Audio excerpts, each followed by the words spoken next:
போட்டித் தேர்வுக்கு தயாராகும் அனைத்து போட்டித் தேர்வாளர்களுக்கும் ஒலிம்பியா ஐஸ் அகாடமி சார்பாக என் மனமார்ந்த வணக்கத்தினை தெரிவித்துக் கொள்கிறேன். நம்ம இன்னைக்கு என்ன பார்க்க போறோம்னா, இந்த கிளாஸ்ல நடப்பு நிகழ்வு மார்ச் மாசத்துக்கான 6, 7, 8 3 நாட்களுக்கான நடப்பு நிகழ்வு வந்து பார்க்கலாம். ஓகேங்களா? நம்ம எப்பவுமே பார்த்தீங்கன்னா போட்டித் தேர்வுக்கு வந்து தயாராகனா தயவு செய்து இனி வரும் காலங்கள் வந்து டைம் வேஸ்ட் சுத்தமா பண்ணாதீங்க. ஓகேங்களா? காலம் பொன் போன்றதுன்னு சொல்லியிருக்காங்க. வருங்காலத்தில் வந்து அது வந்து இனி வரும் காலத்தில் வந்து ரொம்ப சொற்பம். ஓகேங்களா? எவ்வளவோ டைம் வேஸ்ட் பண்ணுவோங்க. ஓகேங்களா? ஒன்றாம் வகுப்பு போது வந்து காலேஜ் வரை இடைவிடாமல் படிச்சிங்க முடிச்சிங்க. ஓகேங்களா? நம்ம லைஃப்காக கொஞ்சோண்டு படிக்கலாம். ஓகேங்களா? இனி ஒரு 2 வருஷம் நீங்கள் ஹார்ட் ஒர்க் பண்ணீங்கன்னா நீங்கள் லைஃப்பில் 60 வயசு வரை நல்லா சந்தோஷமாக இருக்கலாம். ஓகேங்களா? அதனால் வந்து கொஞ்சம் ஹார்ட் ஒர்க் பண்ணி நல்லா படிங்க. கவர்மெண்ட் வேலைக்கு வந்து போய் எல்லாம் வந்து அரசு பணியில் வந்து ஒரு அதிகாரி ஆகணும்னு சொல்லிட்டு எதிர்ப்பாங்க. ஓகேங்களா? அதனால தான் வந்து ஃபுல் எஃபெக்ட் போட்டு தான் வந்து கரெக்ட் நடவடிக்கைகள் வந்து எடுக்குது. ஓகேங்களா? உங்களுக்கு எந்த சப்ஜெக்ட் வேணும்னாலும் உங்களுக்கு வந்து சொல்லுங்கள், கண்டிப்பாக வந்து எடுக்கிறேன். அதே மாதிரி கமெண்ட் பாக்ஸில் வந்து கமெண்ட் பண்ணுங்கள். ஓகேங்களா? சார் நீங்கள் எடுக்கிறது வந்து நல்லா இருக்குது, இல்லையா வேணான்னா இன்னும் கொஞ்சம் நல்லா ஒர்த்தா எடுங்க அப்படின்னு சொல்லுங்க. நான் உங்களுக்கு ஏற்ற மாதிரி எடுத்துக்கிறேன். ஓகேங்களா? ஆனால் மேக்ஸிமம் பார்த்தீங்கன்னா முழுக்க நம்மளுக்கான நடப்பணிகள் வந்து பார்த்தீங்கன்னா நம்ம எக்ஸாம் பாயிண்ட் ஆஃப் தான் வருது. ஓகேங்களா? வாங்க பார்க்கலாம். இப்போ ஃபர்ஸ்ட் கொஸ்டின் என்ன பார்க்க போறோம்னா, 2027 வந்து 2011க்கு அப்புறம் பார்த்தீங்கன்னா 2027 தான். ஓகேங்களா? 2011க்கு அப்புறம் பார்த்தீங்கன்னா 2027ஆம் ஆண்டு மக்கள் தொகை வந்து கணக்கெடுக்கிறாங்க. ஓகேங்களா? அதுக்காக வந்து சின்னங்கள் வந்து 2 சின்னங்கள் வந்து ஒதுக்குறாங்க. அதுக்கு பார்த்தீங்கன்னா 2 சின்னங்கள் வந்து ஒதுக்குறாங்க. அது வந்து பெண்கள் தனியாகவும் ஆண்கள் வந்து தனியாகவும் சொல்லிட்டு 2 சின்னங்கள் ஒதுக்குறாங்க. அது பெண்களுக்காக பார்த்தீங்கன்னா பிரகதின்னு சொல்லியிருக்காங்க. ஆண்களுக்காக பார்த்தீங்கன்னா விகாஸ்ன்னு சொல்லியிருக்காங்க. ஓகேங்களா? பெண்களுக்கு வந்து பிரகதி ஆகவும் ஆண்களுக்கு வந்து விகாஸ்ன்னு சொல்லியிருக்காங்க. இது வந்து யார் அமைச்சாங்கன்னு பார்த்தீங்கன்னா மத்தியில வந்து டெல்லியில வந்து பார்த்தீங்கன்னா மத்திய உள்துறை அமைச்சர் அமித்ஷா அவர்கள் தான் வந்து சொல்லியிருக்காங்க. ஓகேங்களா? மத்திய உள்துறை அமைச்சர் வந்து நம்ம அமித்ஷா அவர்கள் தான் சொல்லியிருக்காங்க. ஓகேங்களா? கிட்டத்தட்ட இது 2011 பார்த்தீங்கன்னா 15வது மக்கள் தொகை கணக்கெடுப்பு. ஓகேங்களா? நெக்ஸ்ட் இப்போ வந்து பார்த்தீங்கன்னா 2027 16வது மக்கள் தொகை கணக்கெடுப்பு. இந்த 2027 பிப்ரவரி மாதம் வந்து பார்த்தீங்கன்னா ஜாதி வாரியா வந்து கணக்கெடுக்குன்னு சொல்லியிருக்காங்க. ஓகேங்களா? ஜாதி வாரிய கணக்கெடுப்புன்னு சொல்லியிருக்காங்க. அதுல பாத்தீங்கன்னா 2026 ஏப்ரல் 1ஆம் தேதியிலிருந்து செப்டம்பர் மாசம் வரை வந்து என்ன சொல்றாங்கன்னா வீடுகள்ல வந்து ஒவ்வொரு வீட்டுக்கும் போயிட்டு வந்து பட்டியலில் வந்து வீடுகளை வந்து கணக்கெடுப்பு வந்து 2ஆம் கட்டம் வந்து நடைபெறும் அப்படின்னு சொல்லியிருக்காங்க. ஓகேங்களா? அதுல என்ன சொல்றாங்கன்னு பாத்தீங்கன்னா இதுல வந்து 4 டிஜிட்டல் கருவிகள் 4 டிஜிட்டல். ஓகேங்களா? 4 வந்து டிஜிட்டல் கருவி சின்னங்களை வந்து அறிமுகப்படுத்தியிருக்காங்க இந்த கணக்கெடுப்புல. ஓகேங்களா? வாங்க பார்க்கலாம். நெக்ஸ்ட், கனவு இல்ல திட்டத்தின் கீழ் யாருக்கு வீடு வழங்கப்படும் என்று முதல்வர் திரு மு.க. ஸ்டாலின் அவர்கள் வந்து வழங்கியிருக்காங்க. ஓகேங்களா? பாத்தீங்கன்னா கனவு இல்ல திட்டம் சொல்லிட்டு யாருடைய பேரின் கீழ் வந்து முதல்வர் மு.க. ஸ்டாலின் அவர்கள் வந்து வழங்குறாங்கன்னு பாத்தீங்கன்னா எழுத்தாளர்களுக்கு தான் வந்து வீடு வந்து வழங்குறாங்க. ஓகேங்களா? அதை பாத்தீங்கன்னா கிட்டத்தட்ட வந்து எழுத்தாளர்கள் பாத்தீங்கன்னா செம்மொழி தமிழ் விருது வந்து பெற்றிருக்காங்க. அது யார் பெற்றிருக்காங்க? தாயம்மாள் மற்றும் அரவணன் அவங்களுக்கு தான் வந்து பெற்றிருக்காங்க. ஓகேங்களா? அவங்களுக்கு வந்து பாத்தீங்கன்னா தமிழக சார்பில் வந்து அவங்களுக்கு வந்து வீடு வந்து கனவு இல்லத்திட்ட அவங்களுடைய கனவு வந்து வீடு வந்து கட்டி கொடுக்குற மாதிரி வந்து நம்ம தமிழுக்காக பற்று ஆட்டியவர்களுக்காக வந்து வீடு வந்து தயாரிச்சு கொடுக்குறாங்க. ஓகேங்களா? நெக்ஸ்ட் பாருங்க, அதுல இன்னும் நெக்ஸ்ட் யாருன்னு பாத்தீங்கன்னா புதிய தரிசனங்கள் என்ற நூலுக்காக யார் சாகித்ய அகாடமி விருது பெற்றிருக்காங்கன்னா பொன்னிலன். ஓகேங்களா? இந்த பொன்னிலன் வந்து எத்தனாம் ஆண்டு வந்து சாகித்ய அகாடமி விருது பெற்றான்னு சொல்லிட்டு கமெண்ட் பாக்ஸ்ல கமெண்ட் பண்ணுங்க. ஓகேங்களா? நெக்ஸ்ட் பாருங்க, திருநெல்வேலி எழுச்சியும் வ.உ.சி.ன்னு சொல்லிட்டு 1908 ஓகேங்களா என்ற நூலை வந்து யாரு வந்து வெளியிட்டு இருக்காங்கன்னு பாத்தீங்கன்னா ரா வெங்கடாஜலபதி அவர்கள் தான் வந்து சாகித்ய அகாடமி எடுத்திருக்காங்க. ஓகேங்களா? இது 2025 வந்து வந்துருக்குங்க. 2024 வந்து சாகித்ய அகாடமி பெற்ற நூல். ஓகேங்களா? திருநெல்வேலி எழுச்சியும் என்று சொல்ற நூலுக்காக வ.உ.சி. வந்து 1908 வந்து வெளியிட்டிருக்காங்க இந்த வெங்கடாஜலபதி அவர்கள். ஓகேங்களா? நெக்ஸ்ட் பாருங்க, நம்ம அவசர கால 108 இருக்கு பாத்தீங்களா? அந்த அவசர கால 108க்காக இப்போ வாட்ஸ்அப்லேயே வந்து ஒரு செயலியை வந்து பயன்படுத்துறாங்க. ஓகேங்களா? அதுக்கு வந்து டைரக்டா நம்ம ஒரு ஆப்பை டவுன்லோட் பண்ணி இந்த நம்பர் கொடுக்குறாங்க. அந்த நம்பர் கொடுத்து நம்ம வந்து டைரக்டா வந்து அவங்களுக்கு வந்து இது பண்ணலாம். ஓகேங்களா? பாருங்க, தேர்ட் கொஸ்டின், அவசர கால 108 ஆம்புலன்ஸ் சேவைகளை வந்து வாட்ஸ்அப் மூலமாக, ஓகேங்களா, வாட்ஸ்அப் மூலமாக பெரும் பிரத்யேகமாக வந்து வசதிகளை அறிமுகப்படுத்துகிறார்னா மா சுப்பிரமணி அவர்கள் தான். இது எங்கன்னு பார்த்தீங்கன்னா தமிழகத்துல தான். ஓகேங்களா, தமிழகத்துல தான் வந்து அனௌன்ஸ் பண்ணிக்கிறாங்க.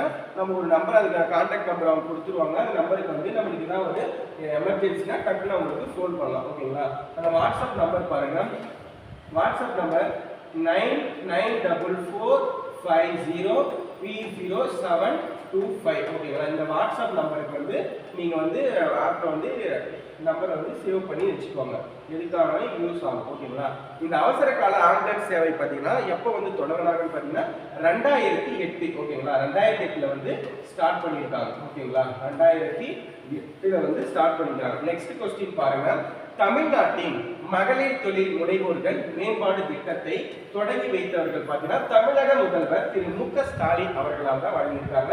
அது எப்பன்னு பார்த்தீங்கன்னா நம்மளுக்கு மார்ச் 5ஆம் தேதி 2026 தான் வழங்கியிருக்காங்க. ஓகேங்களா, தமிழக மகளிர் தொழில் முனைவோர்களுக்கான மேம்பாடு திட்டத்தை வந்து தமிழக முதல்வர் வந்து மு.க. ஸ்டாலின் அவர்கள் மார்ச், ஓகேங்களா, மார்ச் வந்து 5 2026 வந்து இப்போதான் சொல்லியிருக்காங்க. இது எதற்காக தொடங்கப்பட்டாங்க பார்த்தீங்கன்னா எம்எஸ்எம்இ நிறுவனங்களுக்காக வந்து துறை வளங்களுக்காக துறையில் வந்து பார்த்தீங்கன்னா எம்எஸ்எம்இனா சிறு குறு நிறுவனங்கள் இருக்கு பார்த்தீங்களா, அந்த நிறுவனங்களுக்காக வந்து கடன் தொகையை வந்து ஒரு 10 லட்சம் ரூபாய் வந்து கொடுக்குறாங்க. கிட்டத்தட்ட 25% பார்த்தீங்கன்னா மானியமா வந்து செலுத்த வேண்டிய தேவையில்லை. ஓகேங்களா, அப்போ 10 லட்சம் ரூபாய் கொடுக்குறாங்கன்னா ஒரு 25% வந்து நம்ம வந்து பணம் வந்து செலுத்த தேவையில்லைன்னு சொல்லியிருக்காங்க. ஓகேங்களா, நெக்ஸ்ட் பாருங்க. சென்னை உயர்நீதிமன்றத்தின் புதிய தலைமை நீதிபதி யாருன்னு பார்த்தீங்கன்னா பிஸ்ரூர் அரவிந்த் தர்மாந்திரிகார். ஓகேவா, அப்போ பிஸ்ரூர் அரவிந்த் தர்மாந்திரிகார்ன்றவங்க வந்து நம்ம வந்து தமிழகத்தை சென்னையில வந்து உயர்நீதிமன்ற தலைமை நீதிபதியா இருக்காங்க. ஓகேங்களா, அது பாத்தீங்கன்னா நம்ம உயர்நீதிமன்ற தலைமை நீதிபதியை தேர்ந்தெடுப்பதற்கான விதி அல்லது ஆர்டிக்கல் சொல்லலாம். ஓகேங்களா, அதுக்கான விதி பாத்தீங்கன்னா 217. ஓகேங்களா, இது வந்து சொல்லலாம். அதே மாதிரி பாத்தீங்கன்னா உச்ச நீதிமன்றத்துக்கு என்ன ஆர்டிகல் சொல்லிட்டு நீங்க கமெண்ட் பாக்ஸ்ல கமெண்ட் பண்ணுங்க. கண்டிப்பாங்க பாலிட்டியை பொறுத்த வரைக்கும் பாத்தீங்கன்னா டிஎன்பிஎஸ்சில நம்மளுக்கு வந்து ஒவ்வொரு ஜிஎஸ் பகுதியும் வந்து செலக்ட் பண்ணி படிக்கணும். ஓகேங்களா, ஒவ்வொரு பகுதியும் செலக்ட் பண்ணி நம்ம படிச்சாதான் நம்ம வந்து இப்போ வரக்கூடிய காம்படிஷன்ல பாத்தீங்கன்னா பிராக்டிக்கலா நம்ம வந்து அந்த பிரசன்ட் ஆஃப் மைண்ட்ல இருந்தால் மட்டும்தான் நம்மளால வந்து எக்ஸாம்ல வந்து தேர்ச்சி பெறும். உன்னால முடியாது, உன்னால எதுவுமே பண்ண முடியாதுன்னு சொல்லுவாங்க கூட தருங்க. எத்தனையோ பேர் என்ன சொன்னாலும் உன்னுடைய முயற்சி வந்து கை கொடுக்கும். ஓகேங்களா, நெக்ஸ்ட் பார்க்கலாங்க. தமிழ்நாட்டின் ஆளுநராக புரியுதா? நெக்ஸ்ட் பாருங்க. தமிழ்நாட்டின் ஆளுநராக ஆவதற்கு கூடுதல் பொறுப்பு வந்து யாருக்கு வழங்கப்பட்டதுன்னு பாத்தீங்கன்னா நம்ம பக்கத்து ஸ்டேட் கேரளா மாநிலத்துல தான் வந்திருக்கு. ஓகேங்களா, அவருடைய பேர் பாத்தீங்கன்னா ராஜேந்திர விஸ்வநாத் அவர்கள் தான். ஓகேங்களா, அப்போ தமிழகத்துல வந்து பாத்தீங்கன்னா ஆளுநர் ஆவதற்கு கூடுதல் பொறுப்பு யாருக்கு வழங்கப்படுதுன்னா ராஜேந்திர விஸ்வநாத் அவர்களுக்கு. அப்போ ஒரு மாநிலத்துக்கு வந்து ஒரு ஆளுநர் வேணுன்றதுக்கான ஆர்டிகல் அமைப்பாங்க. தமிழகத்துக்கு வந்து ஒரு ஆளுநர் வேணும், இப்போ ஆந்திராவுக்கு ஒரு ஆளுநர் வேணும், கர்நாடகாவுக்கு ஒரு ஆளுநர் வேணும், மத்திய பிரதேசக்கு ஒரு ஆளுநர், ஒரு மாநிலத்திற்கு ஒரு ஆளுநர் வேணும்னா அதுக்கான ஆர்டிகல் 153. ஓகேங்களா, ஏன்னா மேக்ஸிமம் வந்து ஆளுநரை பத்தி நம்ம வந்து கரண்ட் ஈவெண்ட்ஸ்ல தமிழ்நாட்டில் ஓடிட்டு இருக்கிறதா கம்பல்சரி பார்த்துக்கோங்க ஆர்டிகல். ஓகேங்களா, நெக்ஸ்ட் பாருங்க. தொழில்துறை மற்றும் உற்பத்தி துறை வளர்ச்சியில் தமிழ்நாட்டில் எத்தனை சதவீதம் வளர்ச்சி வந்து பதிவு செய்துள்ளது பாத்தீங்கன்னா அப்போ தொழில்துறையும் உற்பத்தி துறையிலும் பாத்தீங்கன்னா 47% வந்து வளர்ச்சியை வந்து பெற்றிருக்கு. ஓகேங்களா, வாங்க நெக்ஸ்ட் பார்க்கலாம். அதை பார்த்தீங்கன்னா முதலிடம் தான் முதலிடம் பார்த்தீங்கன்னா கர்நாடகா தான். ஓகேங்களா, இரண்டாம் இடம் பார்த்தீங்கன்னா குஜராத். ஓகேங்களா, தமிழகம் வந்து 3rd பிளேஸ்ல இருக்குங்க. தமிழ்நாடு ஃபர்ஸ்ட் வந்து கர்நாடகா, இரண்டாவது வந்து பார்த்தீங்கன்னா குஜராத். ஓகேங்களா, நாட்டில் இரண்டாவது பெரிய பொருளாதார மாநிலம் எதுன்னு பார்த்தீங்கன்னா தமிழ்நாடு தான். ஓகேங்களா, நாட்டில் வந்து இரண்டாவது பெரிய வந்து பொருளாதார மாநிலம் தமிழ்நாடு. நெக்ஸ்ட் பாருங்க. உலகிலே வந்து தொழுநோயை, ஓகேங்களா, உலகிலே வந்து தொழுநோயை ஒழித்த இரண்டாவது நாடு எந்த நாடுனா சிலி நாடு தான். ஓகேங்களா, ரொம்ப முக்கியங்க. இந்த தொழுநோய் எப்போ எது ஃபர்ஸ்ட்னு சொல்றாங்களோ அதெல்லாம் ரொம்ப எக்ஸாம் பாயிண்ட் தான். ஓகேங்களா, நம்மளுக்கு தெரியுதோ எக்ஸாம்ல கேட்கறாங்களோ கேட்கல அப்பாற்பட்ட விஷயம். உங்களுடைய மனநிலைக்கு எல்லாமே ஏற்றிக்கோங்க. அப்புறம் தான் நிறைய விஷயம் சோர்ஸ் வந்து உங்களுக்கு தெரிஞ்சுக்கினாதான் இப்போ இருக்கிற எக்ஸாம் காம்படிஷன் ஃபீல்டுக்கெல்லாம் பார்த்தீங்கன்னா ப்ரெசென்ட் ஆஃப் மைண்ட் வந்து நம்மளுக்கு நிறைய வந்து யோசிச்சு போகிற மாதிரி தான் வரும். ஓகேங்களா, அதனால வந்து தெரிஞ்சுக்கோங்க. நிறைய விஷயம் தெரிஞ்சுக்கினாதான் உங்களை அறியாம நீங்களே வந்து நிறைய விஷயம் ஆன்சர் பண்ண முடியும். ஓகேங்களா, நெக்ஸ்ட் பாருங்க. தமிழ்நாட்டில் இது பார்த்தீங்கன்னா ஃபர்ஸ்ட் இடம் பார்த்தீங்கன்னா உலகிலே வந்து தொழுநோய் ஒழித்த இரண்டாவது நாடு வந்து சிரியா நாடு, ஃபர்ஸ்ட் நாடு வந்து ஜோர்டான். இதை வெளியிட்டு வந்து WHO. Okay, WHO world health organisation சொல்லிட்டு சொல்லலாம். ஓகேங்களா, WHO னா வேர்ல்ட் ஹெல்த் ஆர்கனைசேஷன். ஓகே, இது எப்ப ஸ்டார்ட் பண்றாங்கன்னா ஏப்ரல் 1 1941 1948. ஓகேங்களா, 1948 ஏப்ரல் 1ஆம் தேதி வந்து ஸ்டார்ட் பண்றாங்க. ஓகேங்களா, நெக்ஸ்ட் பாருங்க, தமிழ்நாட்டின் தகவல் ஆணையர்களுக்கு நியமிக்கப்பட்ட இரண்டாவது புதிய மாநிலம் சொல்லியிருக்காங்க. அது தகவல் ஆணையர்கள். புரியுதுங்களா? அப்ப தமிழ்நாட்டுக்கு வந்து இப்ப பாத்தீங்கன்னா தகவல் ஆணையர்கள் வந்து 2 பேர் வந்து நியமிச்சிருக்காங்க. அவங்க யாருன்னு பாத்தீங்கன்னா அதுல்யா மிஸ்ரா, அபாய் குமார் சிங். ஓகேங்களா, இந்த தகவல் அறிவு உரிமை ஆணையம் வந்து எப்ப ஸ்டார்ட் பண்ணாங்கன்றது ரொம்ப தெரியும். ஓகேங்களா, 2005ஆம் ஆண்டு அந்த தகவல் அறிவு ஆணையம் வந்து ஸ்டார்ட் பண்ணியிருக்காங்க. ஓகேங்களா, இதுக்கு எதுக்காக அவங்க நியமிச்சுக்கிறாங்கன்னா இருவரும் பாத்தீங்கன்னா ஓய்வு பெற்ற IAS அதிகாரிகள் தான். ஓகேங்களா, இருவரும் பாத்தீங்கன்னா ஓய்வு பெற்ற IAS அதிகாரிகள் தான். ஓகேங்களா, தமிழக ஆளுநர் RN ரவி அவர்கள் வந்து நியமனம் செய்திருக்காங்க. நெக்ஸ்ட் பாத்தீங்கன்னா உத்தம காந்தி கிராம திட்டம் சொல்லிருக்காங்க. தமிழகத்துல ஸ்டார்ட் பண்ணிக்கிறாங்க. உத்தம காந்தி திட்டம்னா என்னன்னு ஃபர்ஸ்ட் நம்மளுக்கு தெரியணும். ஓகேங்களா, இந்த உத்தம காந்தி திட்டம்னா எதற்காக தொடங்கப்பட்டாங்கன்னா காந்தியடிகள் பெயர்ல வந்து மாதிரி கிராமத்தை வந்து முன்னேற்றணும். அப்ப ஃபர்ஸ்ட் கிராமத்தெல்லாம் வந்து முன்னேற்றணும். அப்பதான் ஒரு நகர அமைப்பு முன்னேறும். அதுக்கப்புறம் தான் பெரிய மாநகரமா உருவாகும்னு சொல்லிட்டு கிராமங்கள் முன்னேற்றும் முதல் கொள்கை யாருச்சு நம்ம காந்தி அவர்கள் தான், மகாத்மா காந்தி அவர்கள் தான் சொல்லியிருப்பாங்க. இப்ப கூட பாருங்க, மகாத்மா காந்தி தேசிய ஊரக வேலை வாய்ப்பு திட்டம்னு சொல்லிட்டு நம்ம ஊருங்கள்ல எல்லாம் ஏரி வேலைக்கு போவாங்க. அந்த வேலி வேலை வந்து இப்போ அதுக்கு பேரை வந்து மாத்திருப்பாங்க. அதுக்கு என்ன மாத்துறாங்கன்னு சொல்லிட்டு கமெண்ட் பாக்ஸ்ல கமெண்ட் பண்ணுங்க. ஓகேங்களா, இது பாத்தீங்கன்னா முதல் கட்டமா வந்து 10 ஊராட்சிகள் வந்து உத்தமர் காந்தியின் மாதிரி வந்து கிராமங்கள் திட்டம் வந்து செயல்படுகிறார் தமிழக முதல்வர் மு.க. ஸ்டாலின் அவர்கள். ஓகேங்களா, நெக்ஸ்ட் பாருங்க, தமிழக முதல்வர் மு.க. ஸ்டாலின் அவர்கள் கிராமப்புறங்களை நகரப்புற வசதிகளுடன் கூடிய பொருளாதார வளர்ச்சி வந்து மையமா மாற்றணும் அப்படின்னு சொல்றதுக்காக உத்தம காந்தி மாதிரி கிராமங்கள் திட்டத்தை வந்து அறிவித்துள்ளார்கள். ஓகேங்களா, தமிழக அரசு உத்தம காந்தி மாடல் வில்லேஜ். ஓகேங்களா, நெக்ஸ்ட் 2030க்குள்ள கிட்டத்தட்ட 5 லட்சம் வீடுகள் வந்து மேம்படுத்தணும், உட்கட்டமைப்புகளை வந்து மற்றும் வேலை வாய்ப்பு வந்து நோக்கத்திற்கு கொண்டு முதல் கட்டமா வந்து நம்ம ஊராட்சி வந்து கிட்டத்தட்ட 10 ஊராட்சிகள் வந்து இந்த திட்டத்தை உடனடியா வந்து செயல்படுத்தியிருக்காங்க தமிழ்நாட்டில். ஓகேங்களா, அதனுடைய நோக்கம் என்னன்னு பாத்தீங்கன்னா ஃபர்ஸ்ட் கிராமங்களை வந்து நகரப்புற வசதிகளை வந்து மேம்படுத்தும். ஒவ்வொரு கிராமத்தை வந்து நகரப்புற வசதி மாதிரி வந்து மேம்படுத்தி வழங்கணும். புரியுதுங்களா? அதுக்கப்புறம் வந்து சிறந்த பொருளாதார வளர்ச்சி வந்து மையமா வந்து மாற்றணும்னு சொல்றாங்க. ஓகேங்களா, அதுக்கப்புறம் எப்ப இந்த தொடக்கம் பாருங்க, முதல் கட்டமா வந்து ஒரு 10 ஊராட்சிகள் வந்து திட்டத்தின் உடனே செயல்படுத்துறார்கள். இதில் பின்னணியில் பாருங்க அப்துல் கலாமினுடைய இது வந்து பின்னணியில் வந்து யார் யார் வராங்கன்னு பாத்தீங்கன்னா இந்த திட்டத்தின் கீழே அப்துல் கலாம். ஓகேங்களா, அப்துல் கலாமின் கிராமப்புற மேம்பாட்டு தொலைநோக்கு பார்வையின் அடிப்படையில் மகாத்மா காந்தியின் பெயரில் வந்து திட்டம் உருவாக்கப்பட்டது. ரொம்ப முக்கியங்க, அப்துல் கலாமுடைய கிராமப்புற மேம்பாட்டினுடைய ஸ்கீமை தொடங்கி தான் அதுக்கப்புறம் வந்து மகாத்மா காந்தியின் பெயரில உருவாக்கியிருக்காங்க. ஓகேங்களா, அப்போ மகாத்மா காந்தி பெயருன்னு எல்லாருக்கும் தெரியும். ஆனா இருந்தாலும் என்னது அப்துல் கலாமுடைய கிராமப்புற மேம்பாட்டு தொலைநோக்கு பார்வை அதுதான் ரொம்ப முக்கியம்.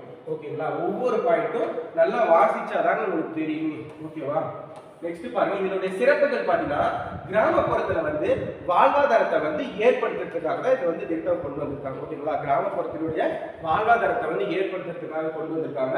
இது பார்த்தீங்கன்னா மீன் வளர்ப்பு மற்றும் கடல் பாசிகள் சாகுபடி மற்றும் கால்நடை பெருக்கத்தை வந்து ஊக்குவிக்கிறாங்க. ஓகேங்களா, கிட்டத்தட்ட 5 ஆண்டுகள் பாத்தீங்கன்னா 14 அம்ச திட்டங்களை வந்து கொண்டு வராங்க. எத்தனை ஆண்டுகள் பாத்தீங்கன்னா 2030க்குள்ள வந்து 5 வருஷத்துக்குள்ள வந்து 14 திட்டங்கள் வந்து கொண்டு வராங்க. இதுல பார்த்தா வீட்டு வசதி பாத்தீங்கன்னா இந்த வீட்டு வசதி அப்போ கலைஞர் கனவு இல்ல திட்டம் சொல்லியிருக்காங்க பாத்தீங்கன்னா, அந்த கலைஞர் கனவு இல்ல திட்டம் எல்லாம் பாத்தீங்கன்னா 2030க்குள்ள கிராமம் வந்து 5 லட்சம் வீடுகள் மற்றும் நகரப்புறங்களில் 2 லட்சம் வீடுகள் சொல்லிட்டு வேலை வாய்ப்பு தொழில் வந்து ஏற்படுத்தணும். கிட்டத்தட்ட 18 லட்சம் கோடி முதலீடுகளை ஈர்த்து 5 லட்சம் இளைஞர்களுக்கு வேலை வாய்ப்பு மற்றும் 5 சிறப்பு தொழில்களை வந்து முழுமையாக வந்து அமைச்சிருக்காங்க. ஓகேங்களா, அதுல என்ன உள்கட்டமைப்பு பார்த்தீங்கன்னா ஏஐ வசதி. இப்போ பார்த்தீங்கன்னா எல்லாமே நம்மளுக்கு வந்து ஏதாவது ஒரு விடை தெரியலையா, ஏதாவது ஒரு கொஸ்டின் நம்மளுக்கு தெரியலையா, டேரெக்டாக நம்ம வந்து ஃபோன் வந்து எத்தனைக்கோ வந்து கெட்டதுக்கு யூஸ் பண்ணுறோம். அதனால வந்து ஏஐ வந்து வந்ததுனால நம்மளுக்கு படிக்கிறதுக்கு எந்த ஒரு தகவல் தெரியலனாலும் உடனே அந்த ஏஐ கிட்ட நம்ம வந்து போட்டோம்னா ஆட்டோமேட்டிக்காக அடுத்த ஒரு நிமிஷத்துக்குள்ள நம்மளுக்கு எல்லா விஷயமும் தெரிஞ்சிருக்கு. ஓகேங்களா?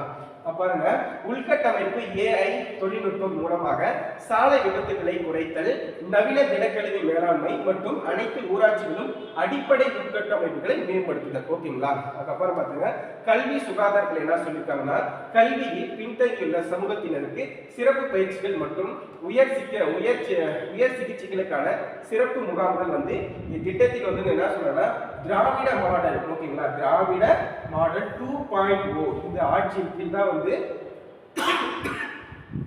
செயல்படும் சொல்லியிருக்காங்க. ஓகேங்களா?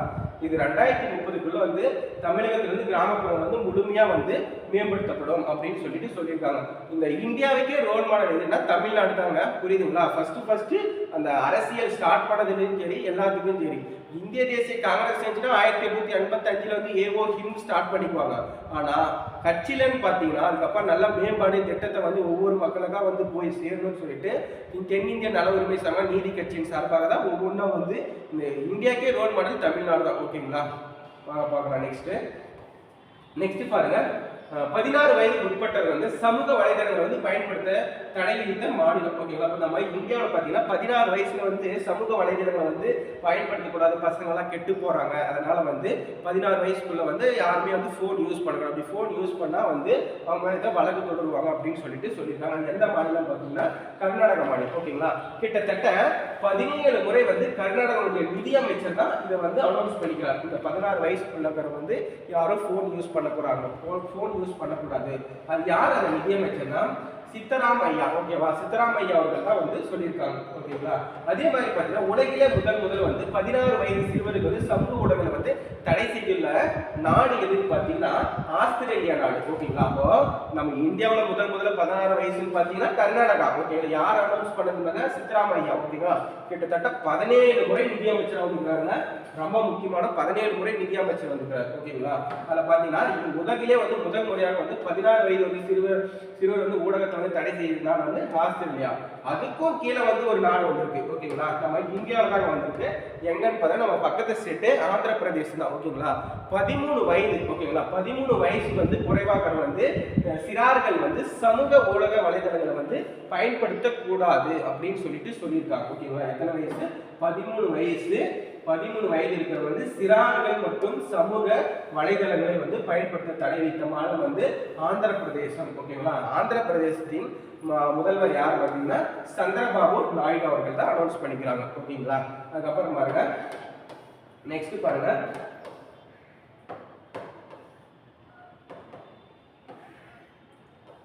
பிராங்க் இன்டர்நேஷனல் செஸ் போட்டியில் மாஸ்டர் பிரிவில். ஓகேங்களா? பிராங்க் இன்டர்நேஷனல் செஸ் போட்டியில் மாஸ்டர் பிரிவில் இந்தியாவை சேர்ந்த அரவிந்த் சிதம்பரம். ஓகேங்களா? இந்தியாவை சேர்ந்த அரவிந்த் சிதம்பரம் 2வது இடம் வந்து பிடித்துள்ளார். மத்திய அரசின் முக்கிய திட்டங்கள். ஓகேங்களா? அப்போ பிராங்க் இந்த டென்னிஸ் போட்டியில பார்த்தீங்கன்னா 2வது இடம் பார்த்தீங்கன்னா அரவிந்த் சிதம்பரம் போட்டிருக்காங்க. ஃபர்ஸ்ட் இடம் யாருன்னு சொல்லிட்டு கமெண்ட் பாக்ஸ்ல கமெண்ட் பண்ணுங்க. ஓகேங்களா? அதே மாதிரி பார்த்தீங்கன்னா நம்ம மத்திய அரசின் முக்கியமான ஸ்கீம் வந்து கேட்கணும். நம்ம பார்த்தீங்கன்னா கடந்த நம்ம 2025 குரூப் 1ல மட்டும் பார்த்தீங்கன்னா கிட்டத்தட்ட ஸ்கீம்ஸ் மட்டும் பார்த்தீங்கன்னா கிட்டத்தட்ட ஒரு 10-15 கொஸ்டின் வந்து ஸ்கீம்ஸ்ல இருந்தே கேட்டுருவாங்க. நடப்பு குரூப் 1 கொஸ்டின்லையும் சரி குரூப் 2லையும் சரி. அதனால வந்து மத்திய அரசு ஸ்கீம் வந்து முழுக்க குரூப் 1ல வந்து நல்லா இது பண்ணுங்க. ஓகேங்களா? அதனால வந்து அதை வந்து ரிப்பீட்டடா பார்த்துனே இருங்க. என்ன அவங்க வந்து ஸ்கீம் வந்து எதுக்காக வந்து ஸ்டார்ட் பண்றாங்கன்னு சொல்லிட்டு. ஓகேங்களா? மத்திய அரசின் முக்கிய ஸ்கீம்ஸ் பாருங்க. அதுல ஃபர்ஸ்ட் என்ன வருதுன்னு பாத்தீங்கன்னா முக்கியமானது மட்டும் தாங்க போறோம். இனிமேல் வர வீடியோல வந்து பாத்தீங்கன்னா ஸ்கீம்ஸ் வந்து அதிகமா போட்டுட்டே இருக்கும். ஏன்னா இப்போ ஃபர்ஸ்ட் வரப்போ வந்து நம்மளுக்கு குரூப் 1 எக்ஸாம் தான். அதனால வந்து குரூப் 1ல எப்படியாவது குரூப் 1 லெவல்ல இருந்தா நம்ம எடுக்கிறதே கொஸ்டின். ஓகேங்களா? அதனால வாங்க பார்க்கலாம். ஃபர்ஸ்ட் பாருங்க, சௌபாக்கியா திட்டம். இந்த சௌபாக்கியா திட்டம் எப்ப ஸ்டார்ட் பண்ணாங்கன்னு பாத்தீங்கன்னா 2017 வந்து ஸ்டார்ட் பண்ணிருக்காங்க. இந்த 2017 எதுக்காக ஸ்டார்ட் பண்ணாங்கன்னு பாத்தீங்கன்னா இந்தியாவில் உள்ள அனைத்து கிராமப்புற மற்றும் நகர்ப்புற வீடுகள் வந்து குறிப்பாக ஏழைகள். ஓகேங்களா? குறிப்பாக வந்து ஏழைகள் வந்து கட்டணம் இல்லாம வந்து குறைந்த கட்டணத்துல வந்து மின் இணைப்புகள் வந்து திட்டத்தை வந்து மேம்படுத்தணும், அதுக்காக வந்து கொண்டு வந்துருக்காங்க. ரொம்ப முக்கியமான ஸ்கீம்ங்க, புரியுதுங்களா? நம்மளுக்கு எது இதோ பரவாயில்ல, இந்தியாவில் வந்து சில கிராமங்களில் பார்த்தீங்கன்னா ஸ்டேட்ல வந்து வீட்டில் மின்சாரம் கூட இல்லாத இருக்கும். அவங்களுக்கு வந்து ஒரு யாருக்கு போய் நல்ல பெரிய பெரிய ஆளுங்களுக்கு போய் சேர்ந்தோட அடித்தட்ட மக்களுக்கு யாரோ ஒன்று போய் நலன் அடைதான் அந்த ஸ்கீமு, அதுதான் நம்ம பார்க்கணும். ஓகேங்களா? அதில் பாருங்க, சௌபாக்கிய திட்டம் பார்த்தீங்கன்னா 2017 ஸ்டார்ட் பண்ணிக்கிறாங்க. கிட்டத்தட்ட இந்தியாவில் உள்ள அனைத்து கிராமப்புறங்கள் மற்றும் நகரப்புற வீடுகளுக்கு குறிப்பாக ஏழைகள் கட்டணம் இல்லாத அல்லது குறைந்த கட்டணத்தில் வந்து மின் இணைப்பு வழங்குதல் திட்டம்னு சொல்றாங்க. ஓகேங்களா? அதில் பார்த்தீங்கன்னா அது என்ன முக்கியமாக சொல்றாங்கன்னா வறுமை கோட்பாட்டின் கீழ். ஓகேங்களா? இதனுடைய கோட்பாடு என்ன? வறுமை கோட்பாட்டின் கீழ் தான். வறுமை கோட்பாட்டின் கீழ் வரும் குடும்பங்கள் எல்இடி பல்பு, ஓகேங்களா, எல்இடி பல்புகளும் ஸ்விட்ச் ஆகியவற்றை இலவசமா வழங்கணும் அப்படின்னு சொல்லிட்டு 100% வீடுகள் வந்து மின்மயமாக்கிய முதல் மாநிலம்னா அது நம்ம தமிழ்நாடு தான். எந்த ஸ்கீம் வந்தாலும் சரி தமிழகம் தான் வந்து அதை வந்து நல்லா சிறப்பாக வந்து செயலாற்றணும்னு சொல்லியிருக்காங்க இப்போ. ஓகேங்களா? அதே மாதிரி பார்த்தீங்கன்னா பிரதம மந்திரி கல்யாண் அண்ணா யோஜனா திட்டம். ஓகேங்களா? இப்போ பிரதம மந்திரி கல்யாண் அண்ணா யோஜனா திட்டம் எப்போ ஸ்டார்ட் பண்ணாங்கன்னு பார்த்தீங்கன்னா மார்ச் 26 2020. ஓகேங்களா? 2020 ஸ்டார்ட் பண்ணாங்க. எதற்காக ஸ்டார்ட் பண்ணாங்கன்னு பார்த்தீங்கன்னா ஏழைகளுக்கு இலவசமாக உணவு மற்றும் தானியங்கள் வழங்கும் திட்டம். ஓகேங்களா? அதே மாதிரி இதில் வந்து தமிழகத்தெல்லாம் பார்த்தீங்கன்னா 3.6 கோடி வந்து அதிகமாக வந்து பயனடைஞ்சிருக்காங்க. ஓகேங்களா? பாருங்க, இந்த பிரதம மந்திரி கல்யாண் அண்ணா யோஜனா திட்டம்னா மார்ச் 26 2020 சொல்லியிருக்காங்க. ஏழைக்கு வந்து இலவசமாக வந்து உணவு தானியங்கள் வழங்கும் திட்டம் வந்து சொல்லியிருக்காங்க. தமிழகத்தில் வந்து 3.6 கோடி வந்து பயனடைஞ்சிருக்காங்க. ஓகேங்களா? நெக்ஸ்ட் பாத்தீங்கன்னா ஜல் ஜீவன் திட்டம். இந்த ஜல் ஜீவன் திட்டம் தான் நம்மளுக்கு என்ன சொல்லிருக்காங்கன்னு பாருங்க. 2019 ஆகஸ்ட் 15. ஓகேங்களா?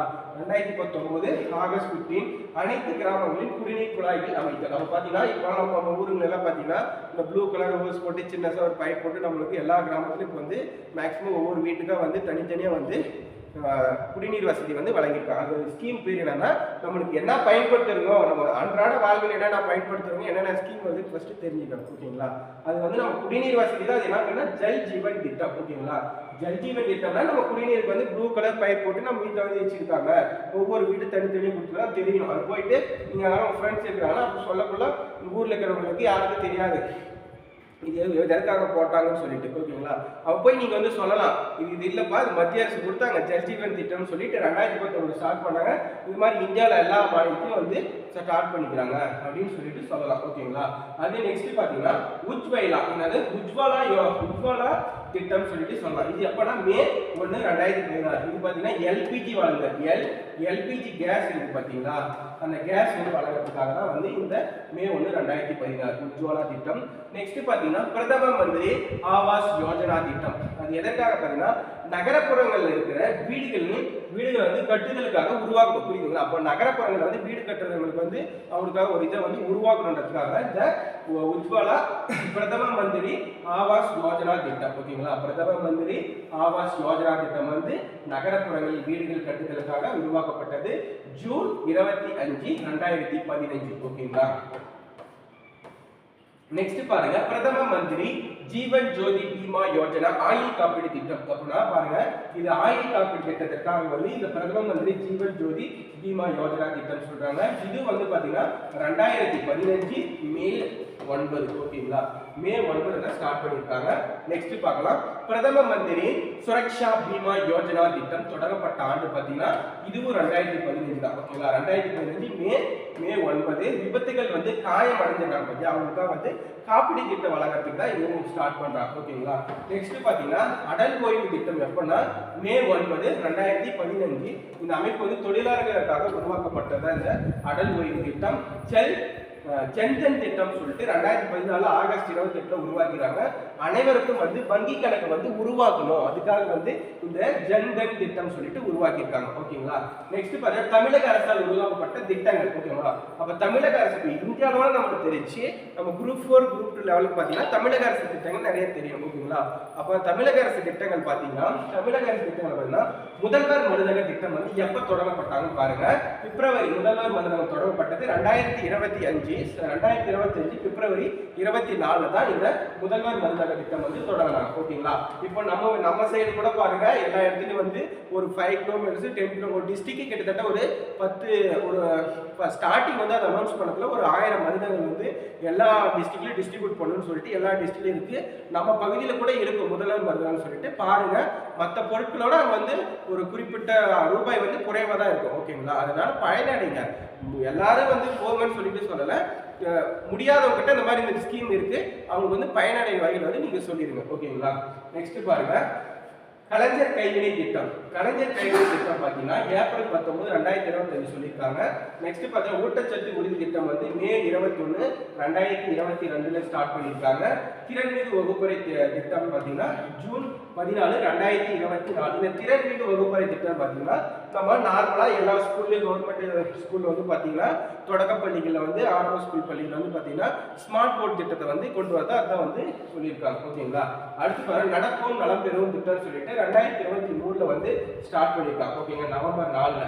நெக்ஸ்ட் பார்த்தீங்கன்னா ஒரு முக்கியமான கொஸ்டின் நிதிஷ்குமார். ஓகேங்களா? இந்த நிதிஷ்குமார் யாருன்னா 10வது முறையா வந்து பீகார் மாநிலத்துக்கு வந்து முதல்வராக இருக்கிறாங்க. ஓகேங்களா? இந்த நிதிஷ்குமார் யாரு 10வது முறையாக வந்து பீகார் மாநிலத்தில் வந்து முதல்வராக இருக்கிறாங்க. ஓகேங்களா? அவ பாத்தீங்கன்னா 2005 இருந்து 2026 வரை இருக்கிறாங்க. ஓகேங்களா? கிட்டத்தட்ட பாத்தீங்கன்னா பீகார்ல மட்டும் எத்தனை தொகுதிகள் இருக்குன்னா 243 உறுப்பினர் தொகுதிகள்ல மொத்தம் இந்த 2025 எலெக்ஷன்ல 202 தொகுதிகள் வந்து வெற்றி பெற்றிருக்காங்க. ஓகேங்களா? யாரு இந்த நிதிஷ்குமார் வந்து. ஓகேங்களா? அவர் வந்து என்ன கட்சின்னு பாத்தீங்கன்னா தேசிய ஜனநாயக கூட்டணி கட்சி. ஓகேங்களா? என்ன கட்சின்னு சொல்லிட்டு தயவு செய்து பார்த்துக்கோங்க. தற்போது வந்து இந்தியாவில் எத்தனை தேசிய கட்சி இருக்கு, தமிழ்நாட்டில் எத்தனை மாநில கட்சி அங்கீகரிக்கப்பட்டிருக்காங்க, அதெல்லாம் வந்து அப்டேட் இருக்கும். அதே மாதிரி தமிழ்நாட்டில் வந்து தேசிய மாநில கட்சி ஒன்று வந்து இருந்துச்சு, அதை வந்து விலகிட்டாங்க. அது என்ன கட்சின்னு சொல்லிட்டு எல்லாமே கமெண்ட் பாக்ஸில் பாருங்க. ஓகேங்களா? நடப்பணிகள் வந்து நீங்க கண்டினியூஸா நீங்க வந்து பார்க்க ஆரம்பிச்சிட்டீங்கன்னா நீங்க போட்டி தேர்வுக்கு நீங்க வந்து எக்ஸாமுக்கு வந்து கிட்டத்தட்ட வந்து கிட்ட நெருங்கிட்டங்கன்னு அர்த்தம். ஓகேங்களா? யார் யார் நடப்பணிகள் வந்து சுத்தமா பார்க்கலையோ அவங்க வந்து கொஞ்ச நாள் தள்ளி போகும், ஆனா கொஞ்சம் லேட்டா புரிஞ்சுக்குவாங்க. ஏன்னா நடப்பணிகள் ரொம்ப ரொம்ப முக்கியமான ஒண்ணு. ஓகேங்களா? நெக்ஸ்ட் பாருங்க நாட்டின் வரலாற்றின் தொடர்ச்சியாக நீண்ட கால பதவி வகித்த 2வது பிரதமர் யாருன்னு பாத்தீங்கன்னா நம்ம நரேந்திர மோடி அவர்கள் தான். ஓகேங்களா? இப்போ இந்திய நாட்டிலே வந்து மிக நீண்ட காலமா வந்து வகித்த பிரதமர் பாத்தீங்கன்னா நம்ம நரேந்திர மோடி அவர்கள் தான். அவர் வந்து 2வது முறையா அப்போ பாத்தீங்கன்னா 40,076 நாட்கள் வந்து இவர் வந்து பணியாற்றி இருக்கார். ஓகேங்களா? கிட்டத்தட்ட 2015 இருந்து 2026 கிட்டத்தட்ட ஒரு 11 வருஷமா கிட்ட இவர் தான் இருக்கார். ஓகேங்களா? அதே ஃபர்ஸ்ட் யார் இருந்தாங்கன்னு பாத்தீங்கன்னா இந்திரா காந்தி அவர்கள் தான் இருக்கிறாங்க. அதுல பாத்தீங்கன்னா 1966 ஜனவரி 24 இருந்து 1977 மார்ச் 24 மொத்தம் வந்து பாத்தீங்கன்னா 40,077 நாட்கள் வந்து இருந்திருக்காங்க. ஓகேங்களா? அவ்வளவுதான் இன்னைக்கான நடப்புகள் வந்து கண்டிப்பா முடிஞ்சிருச்சு. நம்ம எடுக்கிற ஒவ்வொரு கொஸ்டினும் உங்களுக்கு வந்து கண்டிப்பா நல்ல ஒர்த்தபிளா தாங்க இருக்கும். சரிங்களா? உங்களுக்கு ஏதாவது ஒரு சந்தேகம் இருந்துச்சுன்னா இதை விட பெஸ்டா எடுக்க சொல்றீங்களா? உங்களுக்கு ஒவ்வொன்றா கண்டென்ட்டா உங்களுக்கு வந்து எடுத்து போறதுக்கு நாங்க தயார். ஓகேங்களா? நீங்க கண்டினியூவா உங்களுக்கு இது வேணும் அப்படின்னு சொல்லுங்க. தயவு செய்து பார்த்துட்டு ஸ்கிப் பண்ணாதுங்க. புரியுதுங்களா? இது வந்து உங்களுடைய வாழ்க்கைக்காக ஒரு கண்டிப்பா வந்து நீங்க வந்து தியாகம் பண்ணியே ஆகணும். ஓகேங்களா? நம்ம வாழ்க்கையில இப்போ 2 வருஷம் நீ 1ஆவதுல இருந்து ஆரம்பத்துல சொன்ன மாதிரிதான் சின்ன வயசுல இருந்து காலேஜ் முடிக்க வரையும் நல்லா படிச்சுட்டு அதுக்கப்புறம் நீ வேலைக்கு போறதோட நல்லா முடிச்ச உடனே அழகா உக்காந்து ஒரு 2 வருஷம் கஷ்டப்பட்டு என்னன்னு சொல்லிட்டு படிச்சு நல்லா ஒரு வேலைக்கு போயிட்டுங்கன்னா அதோட நீங்க 60 வயசு வரையும் பாருங்க தமிழக அரசு வந்து இதெல்லாம் வந்து அனௌன்ஸ் பண்ணிட்டாங்க. ஓகேங்களா? நீங்க வேலை முடிச்ச உடனே 60 வயசு ஆட்டோட உங்களுக்கு பிஎஃப் அதெல்லாம் தான் அனௌன்ஸ் பண்ணிட்டாங்க. ஓகேங்களா? அதனால வந்து தயவு செய்து படிங்க, டைம் வேஸ்ட் பண்ணாதங்க. புரியுதுங்களா? காலம் பொன் போன்றது. அதனால வந்து ஒலிம்பியஸ் அகாடமி பார்க்குறவங்க புதுசாக பார்க்குறவங்க உங்கள் ஃப்ரெண்ட்ஸுக்கு ஷேர் பண்ணுங்க, சப்ஸ்கிரைப் பண்ணுங்க. நன்றி, வணக்கம்.